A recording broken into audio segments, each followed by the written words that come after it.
But the beautiful thing about the journey is that thing that overwhelmed me 5 years ago, now in the state that I'm in, I'm not going to react, respond, or engage in the same way. Why? Because I am not the same person. Hello and welcome to the journey. I am Aurora and I'm so glad that you're joining me today. Let's dive right in. One of the things that I have learned recently on my journey is that there are certain things that I closed the door on in the past because I didn't have the capacity to succeed in those things at the time. So I closed the door and I said, that's not for me. I have tried that. It didn't work. I wasn't successful. I'm not going to do that again. What I'm learning now is some of those things that I had closed the door on and written off and didn't even consider, I'm seeing now that I'm growing, I'm expanding, I'm stretching, my capacity is increasing, my love is increasing, my stability is increasing, my awareness is increasing, and I'm looking at some of those opportunities again in a whole new way. Some of those opportunities could be relationship opportunities. Maybe I say, I tried with that person in the past and it just didn't work. So I'm done with that and I've closed the book. Maybe it's a business opportunity. I stepped out and I tried that in the past and maybe failed because I didn't have the right resources or the depth within myself or the commitment within myself to see it through. So I've closed the book on that as well. Maybe it's just stretching out and trying to continue education. Maybe it's a health lifestyle change, something that I want to do for myself physically or financially, relationally, whatever the case might be. Maybe I'm saying I want to dive deeper into the things that God has for me and I want to seek that out. And I'm saying, well, I tried that before in the past and it was okay for a while, but then I failed. And so I closed the door on that as well. And so what happens is we get to a place where we look around and all of a sudden it's like all the doors around me are closed. And it's not that someone else closed them, but it's that I close those doors myself. Because who wants to fail over and over again? Who wants to feel stress and pressure over and over again? But the beautiful thing about the journey is that thing that overwhelmed me 5 years ago, now in the state that I'm in, I'm not going to react, respond, or engage in the same way. Why? Because I am not the same person. And that's something that I find myself saying when I start to see a situation that looks familiar, or I start to think of things and some old feelings might come back and some feelings of having failed or maybe not done the right thing in that situation. It makes me want to avoid it. But what I realize is if I come through that place of healing and I make my way into a place of strength and stability, now when I look back at that thing and I feel those same maybe anxious feelings or uneasy feelings, I can say to myself, you know what? You're not the same person that was dealing with that situation before. Yes, it overwhelmed you because you didn't have what you needed at the time, but you can only be what you are and you can only have what you have. So maybe at that time I didn't have it, but I'm not the same. I'm not that same person. Not that that was bad or not that that was insufficient. It's just I am not that same person anymore. So now when I look at that door, I don't have to keep it closed. I can actually step forward and reopen that door. Maybe I'll just start with a little peek. Maybe I don't want to swing it wide open right away, but I can at least give myself the opportunity to step into that situation again. And I just want to read something very quickly. We're all familiar with this. I'm going to read it from the Message translation. This is Luke chapter 5, verses 4 through 11. It says, when he finished teaching, he said to Simon, push out into deep water and let your nets out for a catch. Simon said, Master, we've been fishing hard all night and we haven't even caught a minnow. But if you say so, I'll let out the nets. It was no sooner said than done. A huge haul of fish straining the nets past capacity. They waved to their partners in the boat to come and help them. They filled both boats, nearly swamping them with the catch. Simon Peter, when he saw it, fell to his knees before Jesus. Master, leave. I'm a sinner and I can't handle this holiness. That's so funny. Leave me to myself. When they pulled in the catch of fish, awe and overwhelmed Simon and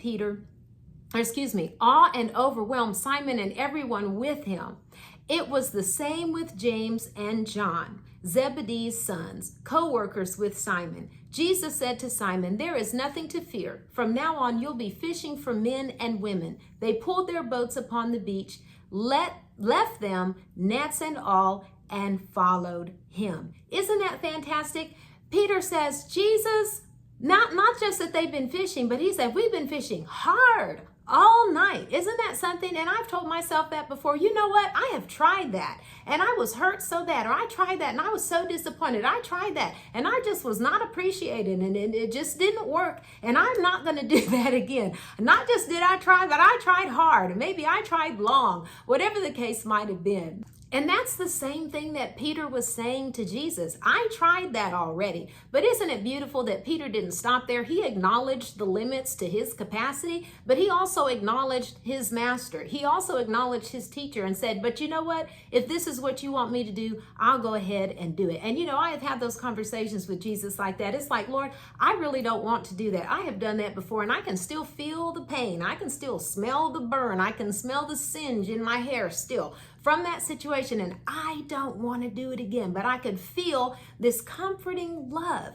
and I could feel his assurance saying, yes, Aurora, you did, but you're not in the same place today as you were then. And I could feel that assurance like a father saying, yeah, you're going to be okay. I'm going to be with you. I know it's scary and you might even get hurt, but I will be with you to help you. You won't be alone. And I found myself like Peter saying, I have tried that already, but God, if you're with me and you're willing to help me and you're willing to strengthen me and remind me that I can do this in you, I will try it.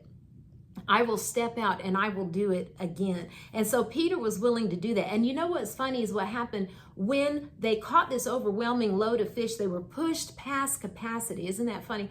But Peter was at a place where he was like, I can't handle this holiness, like this revelation of who Jesus was and his power. It was just too much for Peter. He was like, you are far beyond just human.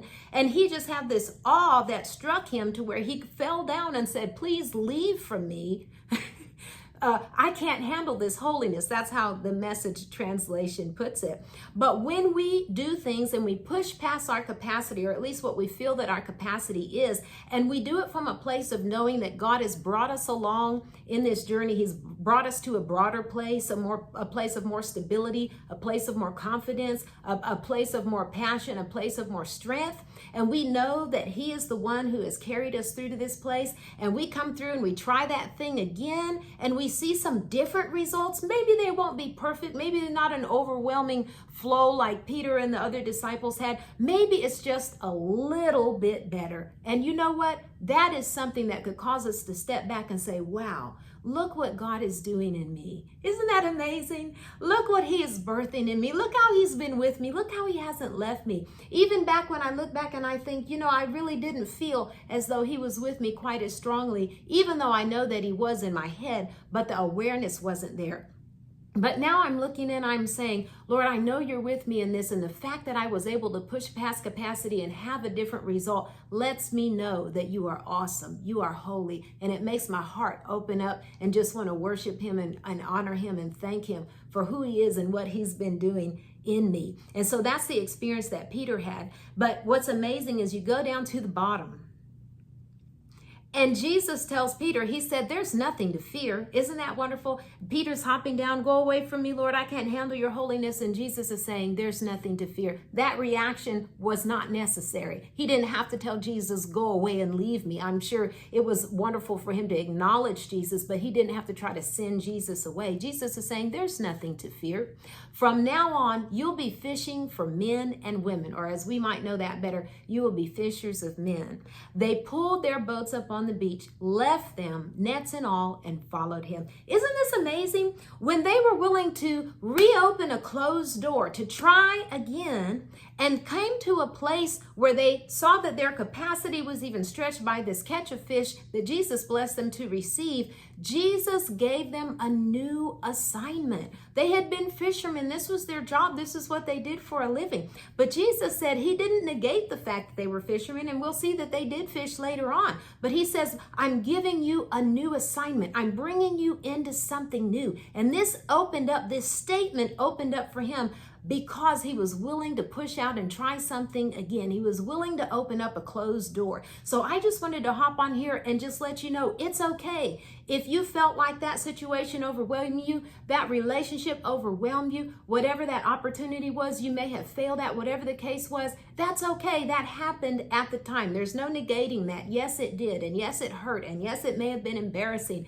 And yes, we did work hard and didn't see the fruit. But what Jesus is saying is we are not that same person that we were previously in a similar looking situation. So we don't have to sink under the weight of the negativity that comes along with that memory. We can rise up on the inside and say, I'm not that same person. God is with me. And Lord, if this is something that you want me to do, that you're prompting me to do, I will step out and I will do it. And it may not go perfectly, but there might just be a little bit of increase, a little bit better than it was before. And then each time we do it, each time we try, each time we continue to open that door, it will stretch us, it will bring us past the capacity that we've placed even upon our own selves.